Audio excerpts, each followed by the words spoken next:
Welcome everyone to 101 Ways to Market Your Language program. This is webinar number 7 in a series of 10 webinars on how to market language programs and literacy programs of all kinds. And the ideas come from 101 Ways to Market Your Language program. This is the second edition that I just showed you, and it came out in 2005.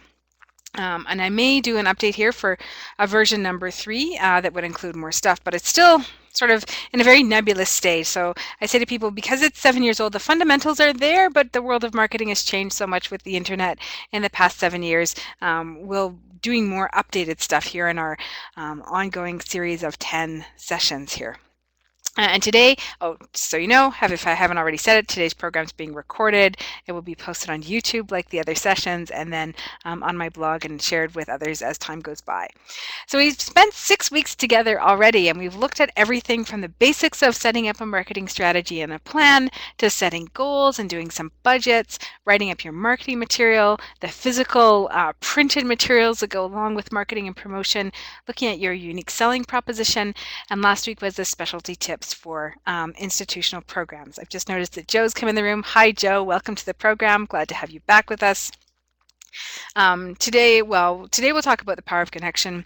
Next week, it's looking at the emotional side of marketing and speaking to people's I guess their emotions, right? The pathos aspect of marketing and the connections and building the relationships with people over time. Principally, we'll talk about sort of key stakeholders in programs next week. Your students or your learners, whoever might be paying their bills. So if you're dealing particularly with young learners, then their parents, and if that you are working with adult learners who are funded, then it would be the relationships and the emotional side of working with funders. And really sort of that, some people call it the soft side or the woo-woo side, but we'll delve into some of the practicalities behind it. Week number 9 is all about effective follow-up and then continuing that marketing and continuing the conversation over time. Hi, I just noticed that Briar's here from Winnipeg. Welcome to the session. So glad to have you here with us. And then session number 10, we'll talk about something that wasn't covered in this book because it was written 7 years ago, which is all about social media. And of course, with all of the topics that we're doing, we're just, again, dipping your toe in and getting, sort of whetting your appetite and getting you in a place where you can sort of take off and go from there and learn more stuff. So today's all about the power of connection. And somebody said to me last week, well, you're talking about this book and these ideas from this book, and you haven't actually told us which ideas, there's supposed to be 101 of them, are coming from the book. So one of the changes I made for today's program was I actually sort of lined up all of the content from today with the book and which idea it's from, and talking about some of the ideas that I wrote about a couple of years ago. I just noticed Danae's here. Hi, welcome to the program. Glad to have you here. So today we'll talk about the power of your connections, and some people call it your network. That's kind of a business term, and some people are sick of hearing about networking and what that means. So I like to talk about associations or connections, and from the work that I've done in community development and education, that term seems to really work well and resonate with people who work in a learning environment. Then we'll talk about showing off your school's expertise, what that means and what it looks like, how easily you can do it. And then we'll talk about connecting with the connections and what that means and building it into your everyday professional practice. And finally, we'll look at partnerships. So it's a big, tall agenda for a short program. We try and keep the webinars to about 30 minutes or so to keep them manageable for folks. And I think the longest one we've had is 45, so we'll definitely try and keep it within that time frame as well. So the first thing I kind of wanted to talk about was your connections and thinking about your core. Last week we talked about the book by Marc LeBlanc, and I'll just write it here. Marc LeBlanc. I think it's a pretty common name, and he has a book that I really have enjoyed, and it's kind of helped me a lot with my business, and it's called Growing Your Business. And he has some really practical ideas. It's a small little pocketbook. I saw Mark speak a couple of years ago at a day-and-a-half workshop here in Alberta, and he really helped me to understand how to go about the day-to-day sort of marketing and business that I do, and it didn't feel very businessy. Mark has very high ethics, from what I can tell, and he really resonated with me in terms of authenticity. One of the things he talks about is the idea of having a core of 25 to 30 people around you. And these are probably the people who professionally you could call and ask anything from. They are they're your supporters. They would take a risk on you. They are the ones to call you. You could sincerely call them and ask them for help with just about anything, knowing who they are and identifying them. One of my challenges for you, and I actually did this after working a little bit with Mark, was I sat down and I wrote out sort of my 25 to 30 core people. And who would they be? Sometimes they were friends or family members, but not always. I think I've got a few on there, but not all my friends and families are in my core of my business. And I don't know if any of you are in that sort of entrepreneurial or private language school situation, and you may find, if you are, that your family is not always supportive of what you're doing in an entrepreneurial sense.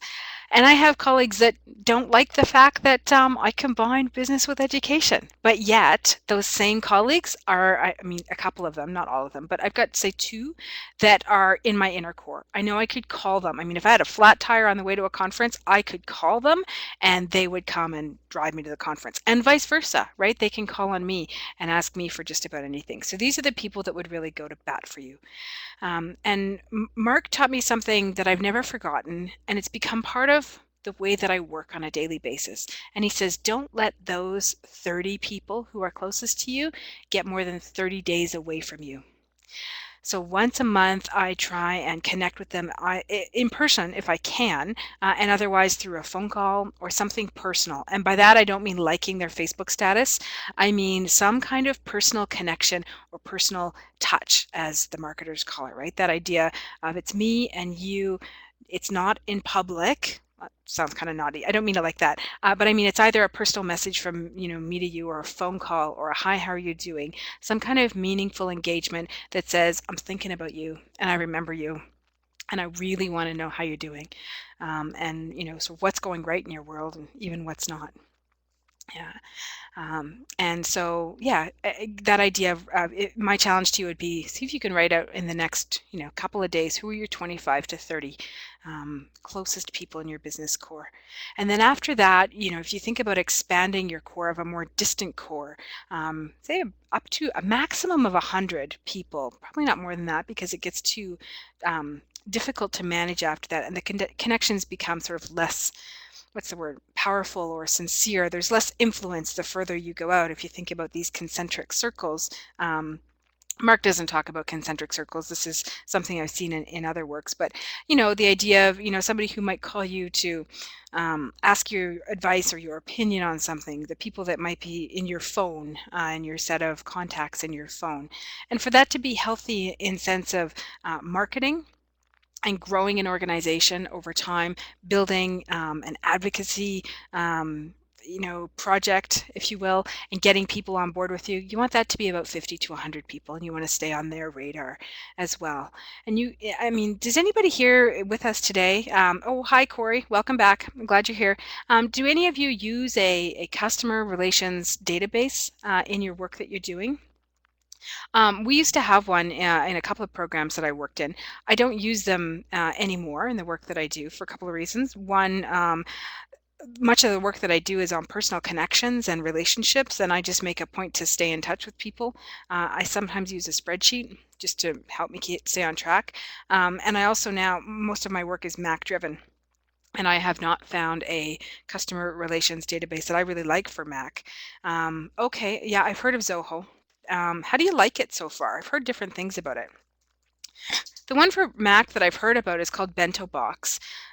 What I like about it is that it's made for Mac, and I like Apple products. What I don't like about it is that I have to be in front of my Mac or on my iPhone, I think, to use it.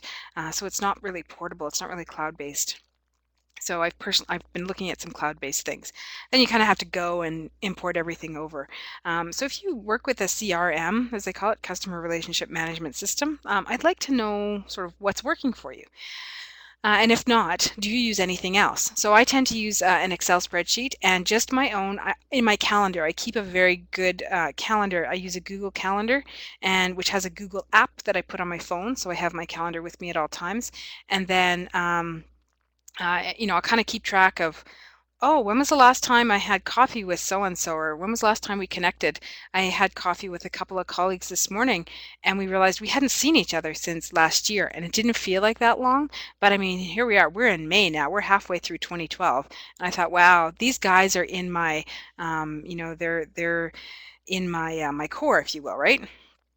And I had let them get away from me, right? So they're there and they're part of my 25 to 30, and I thought, wow, for me not to connect with them, I I don't want that to happen again. And yeah, we're busy, but it was important to me. So I will go back through my Google Calendar and reconnect with people. So George is saying here about Zoho, a little difficult getting started, affordable and cloud-based. Okay, which I think is great in today's world, right? Considering how mobile we are. And I know I do a fair amount of traveling now with the work that I do, and I want to be able to take my, my contacts with me, my phone with me, and sort of set up appointments or even just say hi to people if I have a few minutes here and there. So and identifying who's in your distant core, and then after that is sort of beyond the core. So these are the people that, you might know them, they might know you, they might know your name, they may be in they may be part of your Twitter tribe, if you will, or your Facebook tribe, your LinkedIn tribe, your social media tribe, and then sort of the further out you go, the less, I guess they're calling it intimacy or, depth of the relationship. So I guess in a system like this, then, you would have more confidence, I guess, in the people that are in the orange circle and more depth to the relationship. But you want to be able to create that depth of the relationship. An activity that I took part in a workshop a couple of years ago, and I've used it once with another group, and it was hugely powerful. Was it's a professional development activity that you could do with your own staff, depending how big your staff is. Well, we were 100 people in the room and we did it, and it was getting a bunch of the yellow sticky notes, the post-it notes, and everybody got 5 of them. And the facilitator said, okay, so write down 5 associations that you belong to, or 5 groups that you belong to, that are part of your world. And so the first reaction for probably about 70% of the people in the room was, well, I don't belong to 5 associations, or I don't know what you mean by that, or I don't know how I would tap into them. And the facilitator went on to say, it doesn't have to be a formal group. It could be a book club. It could be, a church or a synagogue or a mosque or an alumni association or something like that. And as we started writing these associations down that we had, and as soon as people knew that, okay, it doesn't have to be something that I go to every week, people asked for more stickies. So we got each person ended up with about, say, between 5 and 10 stickies. Nobody in the room couldn't fill out or failed to fill out at least 5 stickies. And then we took them and we grouped them together by our tables on a wall. And then we talked about them. And then we sort of rearranged them and said, okay, well, we've got 5 people at this table who have alumni associations with universities or post-secondary. And then after each group kind of worked together for another 20 minutes or so, then we went around and we saw each group's set of stickies on the wall. You could do this with groups of 3 or 5, probably not more than 5.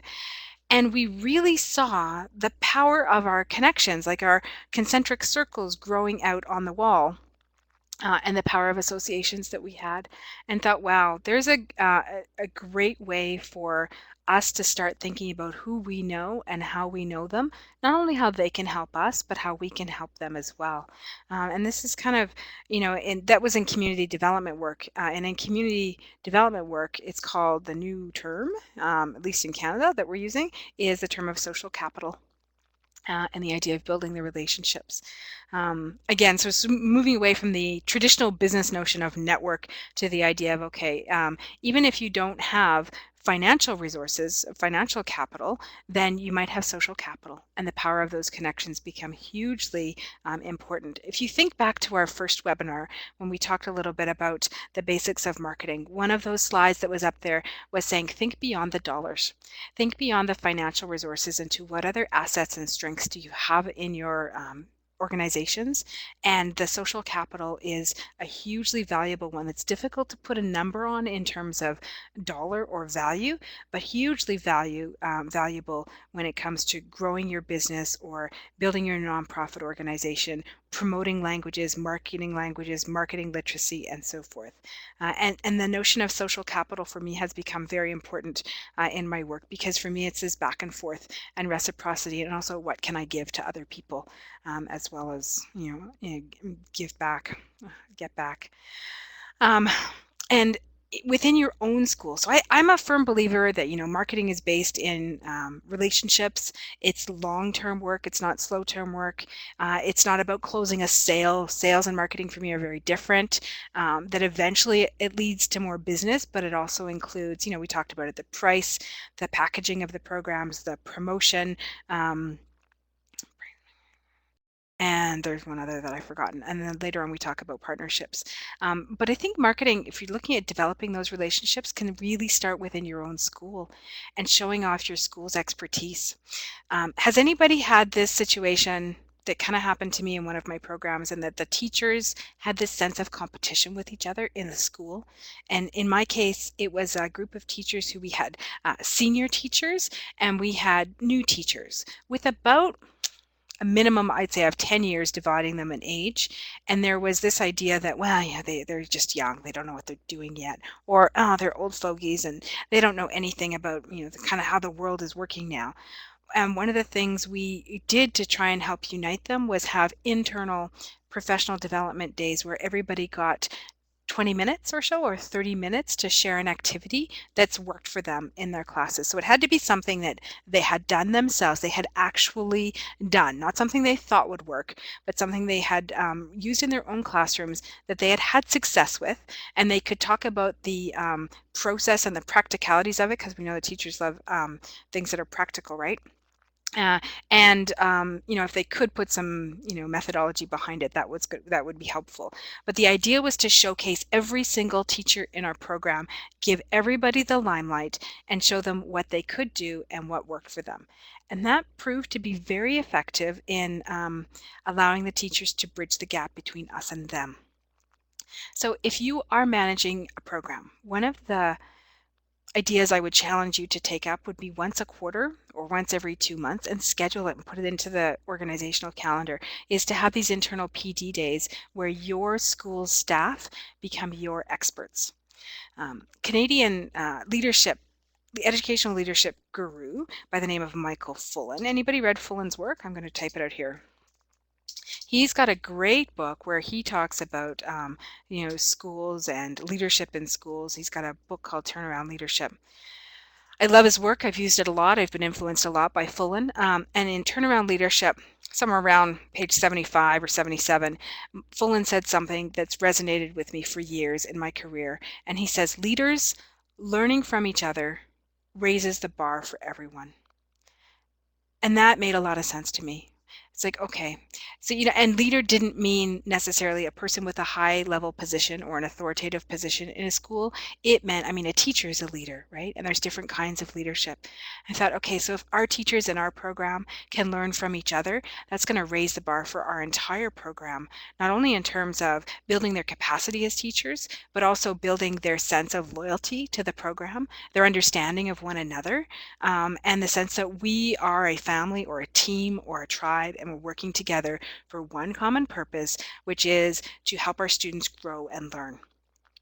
And in doing so, the ripple effect of that was that they became very proud of their jobs and started speaking well of the school outside of their work hours, which wasn't always the case, right?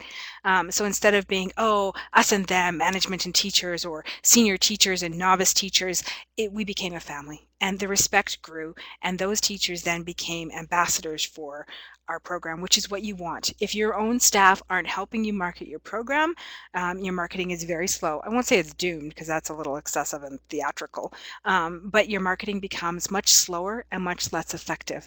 Once everybody gets that feeling that we belong, we're important, the contribution we make is significant, then you're in a position to really start deploying some of the more classical marketing things, if you will.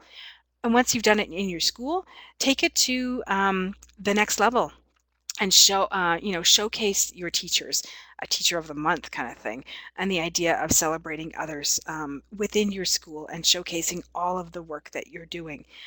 And that will help to create a sense of community in the school. And in the book, we talk about how to arrange an open house. And for some schools, I've worked with some programs where the first reaction is, we don't have any money for an open house.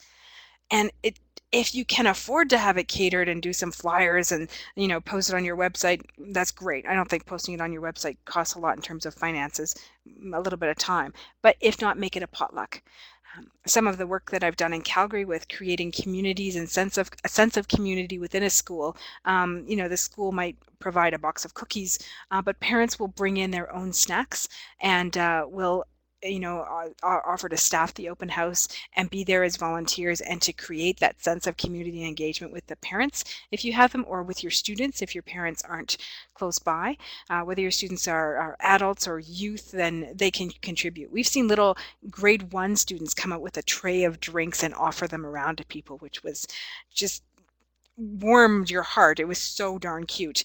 But the idea of kind of bringing everybody together within a physical space, within the walls of your space, whatever that looks like, and say, this is our house. Come on in and see what we do. Have a conversation with people and get to know us.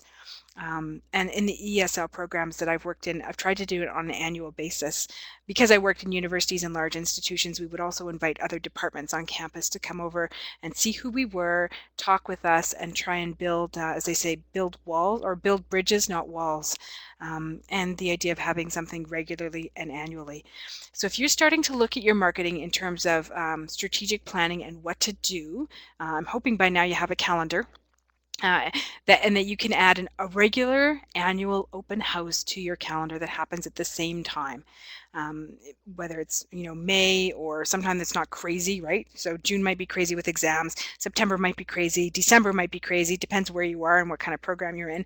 So pick an off month where the craziness is dulled down to a dull roar, and you could have one. We always had ours in May because it was before our graduation and before we had to say goodbye to our students who were leaving for this semester as well.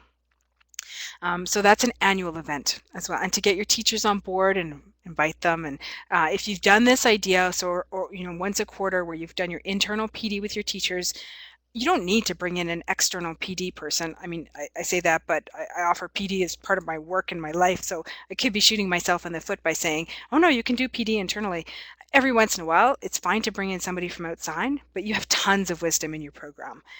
I know because I've worked with tons of different programs, and in every single one of them, there are amazingly capable people who, given the chance, will happily share their expertise and wisdom. And the idea of encouraging your fellow students, your fellow teachers and administrators to connect with the professional community. So in some schools where the contract staff, they made an adequate amount of money for a living, they may have made a living wage, but not a whole lot. There may have been no benefits for them and that kind of thing. We made a pitch one year to have every single one of our teachers funded to belong to our provincial association for English teachers. And it was a value added benefit for them. And I think at the time it cost about, I can't exactly remember, I think about 30 Canadian dollars per teacher per year. And so that for our program was, I can't remember exactly how many teachers we had, but it turned out to be, say less than $3,000, for example. Yeah, we definitely had less than 100 teachers. But it was a real value added perk for them. And it was allowed us to say, hey, we believe in you. We believe in your professional development. We can't offer you benefits, but we can offer you membership in the professional association. Oh, by the way, and we might have given them sponsorships, $25 towards your annual conference or something, for the idea that, you belong not only to our school, but also to the greater community. And we want you to participate and go and showcase your expertise by, that 20 minutes that you did in our staff meeting here. Well, expand it a little bit, turn it into an hour-long presentation, take it to the next level, go and share it with your colleagues out there in the community. And by doing that, a couple of things happen. One, the teachers get to showcase their expertise again on a bigger level. And two, your school becomes positioned as a center of excellence or expertise. You don't even have to use that language. People just know, oh, we've got 3 people or 4 people from this school who are all presenting on X or different topics. There's this sense that teachers who work at that program know what they're doing. And that, without you having to actively market, positions your school in a very positive light within your own community, which is extremely powerful, because if you think of those concentric circles, you can keep going out and out and out, not only with your own personal connections, but your school's connections, your professional association, and onward you go. Right. When you do that, you become the go-to people at your school. You will be sort of at the front and center of other people's brains in terms of, well, who would I go to find out about advanced French or English classes and so forth. And as you become the go-to people, that's a lot of the marketing, because you're developing relationships. And as you can help people, and people want to come to you because you can help them. And if you're willing to help them, then you also stay in the front of their brain. This is long work, by the way. This isn't, I mean, the minimum that this would take would be a year. And one of the notions that I found really frustrating when I was managing a program was the idea that, well, other language schools were our competitors. And while that may be true, there's a sense in education that I haven't necessarily found with my business and entrepreneurial colleagues. And the idea of competitors as being, what's the word? Almost reprehensible in a way, that we can't talk to them, we can't connect with them, because they're going to take dollars away, they're going to take bums out of seats, and we'll lose our funding, and we'll have to shut down our program. I mean, that for me was real doomsday type thinking. I once worked with a director above me who didn't want me to do any connecting at all with other language schools. So okay, so being sometimes subversive person I am, I would do it clandestinely, and I would try and build my own network that way. Okay, I'm going to stop and read what Renata wrote, because I love her comments, and this is a long one. So she's attending a different webinar and learned, as soon as one person stands up and starts talking in the middle of a room, people look at him or her as an expert. Absolutely, yes. Yeah, I agree with that. And positioning yourself as an expert, and other people in your school, not just yourself, but allowing others the opportunity to showcase themselves, creates a great relationship between you and them. I don't know if any of you may have heard of this guy at all. His name is Brandon Bouchard. He's kind of out there a lot in the business and entrepreneurial world. I have met him briefly at a conference in the United States for professional speakers and workshop facilitators. He's got this book called The Millionaire Messenger, which again may not resonate with us as educators, but the whole Millionaire Messenger is all about positioning yourself as an expert. And I like to use it, I mean, not only for me, but also think about how can I position others around me as an expert as well. So that was a good little book. He's got tons of free stuff on the internet, and it's worth a read, actually. And he's a pretty smart young man. And he's a young man, but he's got his head screwed on straight. So yeah, okay. Yeah, his videos are pretty interesting. He's got tons of stuff in videos. So I would always try and create partnerships with other language schools, because we know from earlier sessions, I just noticed Allie's here. Hi, Allie, welcome to the session. We know that as a school, we can't do everything, right? We can do our horizontal marketing, which is the general programs, and the vertical marketing, which is the specialized programs, but one school can't be all things to all students. So if students, prospective students, or as they call them in business, the prospects, approach you and you can't serve them, it is a good idea and wise to have somewhere else to refer them. And when I say somewhere else, I don't just mean another language school, I mean a personal connection. So I want to be in a position to say to people, Okay, so you're, in Thunder Bay, you should contact Gareth because Gareth knows the Thunder Bay community really well, and he'll know where to direct you for programs there.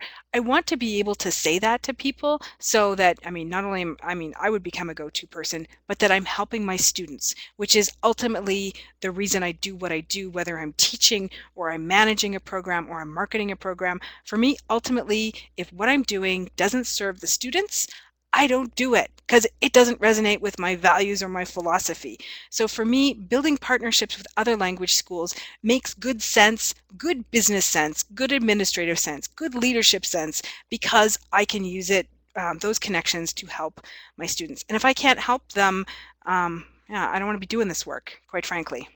So I would actually call up other language schools, make appointments with them, and if I would go down, see their, site, see their school, get the tour, sit down, have a cup of coffee with the other manager, and some of them I'd met at conferences already, right? Particularly if they were local. And so, okay, so what are your programs? And if they're horizontal, their horizontal offerings are the same. So for example, we all offer introductory English as an additional language. Okay, so we're competitors. It's the same thing, right? We're both selling toilet paper. I probably won't refer people to you, or you probably won't refer people to me unless somebody's looking for a program at a time when I'm not offering it. So, we don't offer those programs on Wednesday nights. We offer them Tuesdays and Thursdays. I have a student come to me who's desperate for it Wednesday night because that's their only night off work. I still want to know where to send them. So being able to build those. And if I had students come to me and ask for a vertical offering, a specialized program that we didn't offer, or we used to offer, but we don't offer it anymore for some unknown reason, I still want to know where to send them. And ironically, some of, the same teachers that worked with me would also work in these other programs, right? So we had for example, a pronunciation program that we couldn't always offer. Again, for a variety of reasons. But I knew the same teacher taught a very similar program at another school. And it's okay, well, yeah, we're not offering it this semester, but the teacher's really good, so go take it from her at this other school. And it was no loss of business for us because we weren't offering it anyway. And so building the relationships with your competitors is super important, actually. I like to say, as an educator, I don't have competitors. I only have colleagues and I have collaborators. And the competition, whatever, I mean, it just kind of melts away if we're ultimately here to help each other. That's kind of my take on it. And it served me much better than at the very beginning of my career doing this work 15 years ago, when there was the idea that I can't work with my competitors because they're kind of bad people. We work in education, not, we're here because we are driven by some other purpose other than thinking people are bad. And the same thing again, taking your concentric circles, as I also went around and spent a lot of time engaging with local businesses. I mean, independent businesses. Some of them were businesses that the students might frequent, so the local restaurants, and just introducing myself to them and saying what our program was and who we were. Sometimes that worked out for us because we would put together these little welcome packages for our students, and we would be able to get them coupons or some swag or something like that. And the businesses were keen to very often have the new students know who they were because they drove their business, right? Our students were all 18 to 24. That meant that they were legal drinking age. So the local pub became a bit of a hangout for those students. But I would go to them and I would just introduce myself and say, hey, we're running this program and we have these international students. And they really appreciated it because they understood the value of relationships for them. That takes a lot of time. So here's what I did. Every week I made some time in my schedule to connect with just one, because otherwise it was just too overwhelming, one new person. That was it. Whether that person was the owner of a local business or a manager of another language school or something. And over time, I was able to grow my network of relationships and keep them going. So not all of them were in my original circle of 25 to 30 people, but my circle of 50 to 100 grew to pretty solid business relationships. And if you can do one a week, that's all I ask of you, just one a week, then you will find that your network grows and your marketing grows because of it. The awareness about your school, your program, what you're trying to do, that all grows because of those relationships. Trust me, one a week is more than enough. If you're a busy program manager, which I'm guessing you all are because everybody's busy. And so that kind of wraps up this week's program, right? We talked about, let me just kind of go back here to where we were at the beginning. Let's see if that's the right slide. There we go. Yeah, so we talked about who are your connections. We talked about showing off your school's expertise with quarterly internal PD sessions, connecting with your connections, and showcasing your teachers at like PD events and association events and that kind of thing, and then building partnerships. So again, if you haven't already done it, I will encourage you to start building your annual marketing calendar that includes your external marketing activities and your internal marketing activities, and building the relationships around you and building the connections around you, which ultimately leads to building your social capital, which makes marketing a whole lot easier. After that, I won't say the marketing does itself, because you still need to nurture those relationships and keep them going, but it becomes a whole heck of a lot easier. When I started focusing more on building my social capital and less on the mechanics of marketing, marketing for me transformed. It became much easier and much less of me trying to push my program than just trying to connect with people, and also figure out how I can help them, and keeping the students kind of in the forefront of my brain. It flowed better, I think is what I'm saying, when I started focusing on the social capital. Does that make sense? Questions from you now? You've been quiet today. I've been doing all the talking and you've been kind of quiet. I would love to get your reactions, find out what you've been doing that's working for you or has been working, um, and sort of what your takeaways from today might be. Next week, we're talking about the emotional side of marketing, and this is my little nod to, if there's any Joss Wheaton fans out there, Once More with Feeling is from Joss Wheaton's work. We'll be talking about emotions, but we won't be talking about Buffy the Vampire. So yeah, before we wrap up today, I'd love to get your sort of your feedback, your reactions, your questions, your commentary, and how this is resonating. Oh, do I have books I can suggest for public speaking? Oh yeah, you bet. I would start with Dale Carnegie's work. He's been a pretty big influence on my career. He talks about public speaking and also building relationships with other people. Let me see what else I have on my shelf here for public speaking. Um, hmm.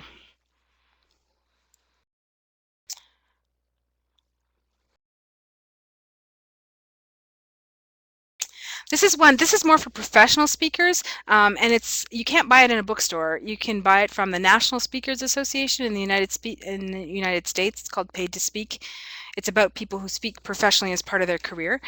I'll put that here. If anybody else has other references, write them down for Danae, if you don't mind. Paid to Speak, and I'll put here National Speakers Association.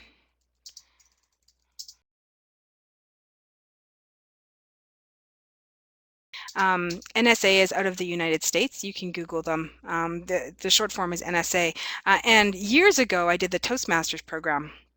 They have amazing resources as well. I spent 2 years with Toastmasters, getting a competent Toastmasters and a competent leader. And I understand that those terms have changed now. It tells you how long ago I did it. The Toastmasters stuff is really, really worth it.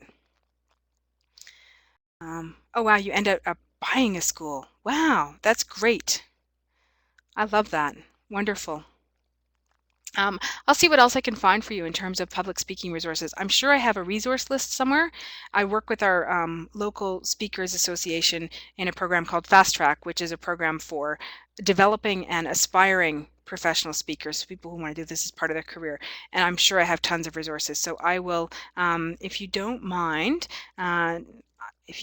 connecting with me through my email account. Put my Gmail account here for you. I have a couple of different email accounts, but I'll put my Gmail account here for you. If you don't mind sending me an email to my Gmail account, and just saying, I asked you for the speaking resources, I'll get a list for you and send it to you personally. Yeah, okay, thanks, Renata. I appreciate that. Yeah, you're welcome. Thanks for being here today. If you don't already have the Mark LeBlanc's Growing Your Business, I would recommend it. Michael Fullen's Turnaround Leadership. If you are into educational leadership at all, that's a great book. That's also available from Amazon. .com and .ca, probably the other Amazons as well if you're located around the world. Turnaround leadership, great for school leadership and even higher ed and nonprofit programs as well. Every week, I promise you a resource. This resource is based on that inner core. This is a spreadsheet that I actually do use myself, and it's my core of 25 people.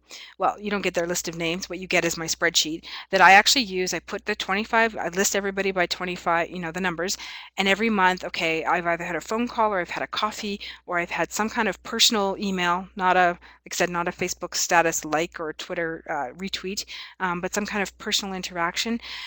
And now I'm trying to make sure that I do this every month. And it's something that I started this year.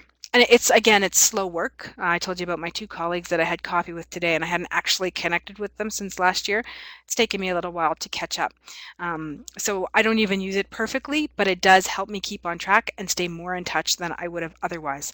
So like all of the resources from this 10-week program, those ones are available on the website, completely free for you. You don't have to log in. I don't want your email address. I don't want any of that. I just want you to go and enjoy the resources and use them more than anything. And I would love to connect with you as well. If you're on Twitter, please follow me. I'll follow you back. And I put my LinkedIn there, but that's also my Facebook username. Sarah Eaton's a pretty common name, so I tend to use my middle name or stick the doctor in front of it. Would love to connect with you on Facebook and LinkedIn and stay connected. So that's it for today, folks. Appreciate you being here. Next week, we'll talk about relationship marketing and look forward to having you back again. It's been a blast as always. Thanks so much. Bye-bye.